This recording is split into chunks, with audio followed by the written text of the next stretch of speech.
Right, in this video, we're going to look at the graphs of exponential functions. In particular, let's look at the graph of y is equal to b to the x, where b is greater than 0 and b is not equal to 1. All right, so first of all, we're going to look at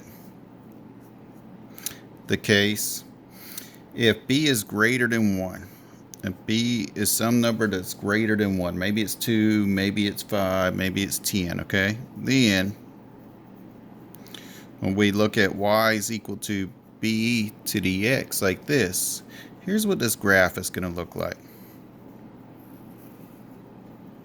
Of course, here's my x-axis, here's my y-axis. It's going to go through the point, this graph is 0, 1, 0, 1, and it's going to go through the point 1, b. 1, b, whatever that value of b is. If it's 2, if it's 3, if it's whatever, it's going to go through 1, b. All right, then I'm going to have a horizontal asymptote right here at y is equal to 0. My graph's going to make a nice smooth curve like this. I have an arrow. It's going to hover along that asymptote but never actually touch or cross it.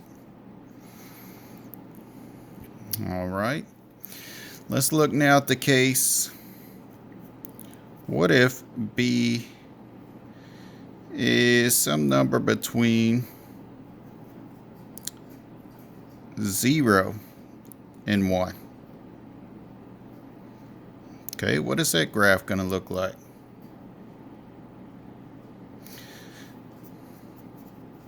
Let's go ahead and say then y is equal to b to the x we have here. And let's draw a picture of what this graph is going to look like. Again, it's going to have an x-axis, a y-axis. Again, it's going to go through the point 0, 1, 0, 1, and it's going to go through the point 1, b. Now think about b in this case. If it goes through the point 1, b, b is some number between 0 and 1, like maybe a half, maybe a third, whatever. But it's going to be less than 1 and greater than 0.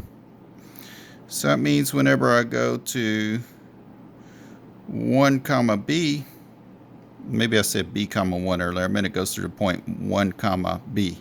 1, b. It's going to go through the point 1, b. And this time your graph is going to fall from left to right. Something like this. Still going to have a horizontal asymptote at y is equal to 0.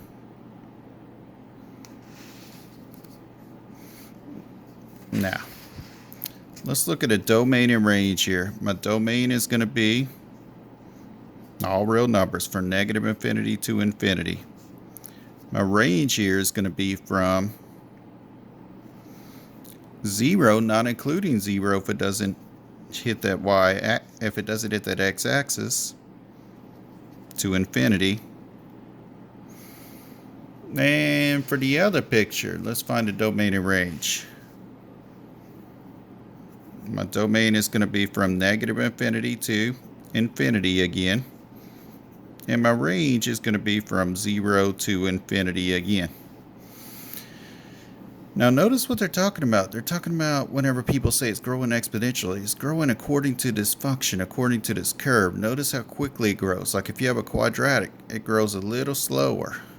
Or in the case of falling, maybe it falls exponentially like this, okay? But very rapidly because of that variable exponent.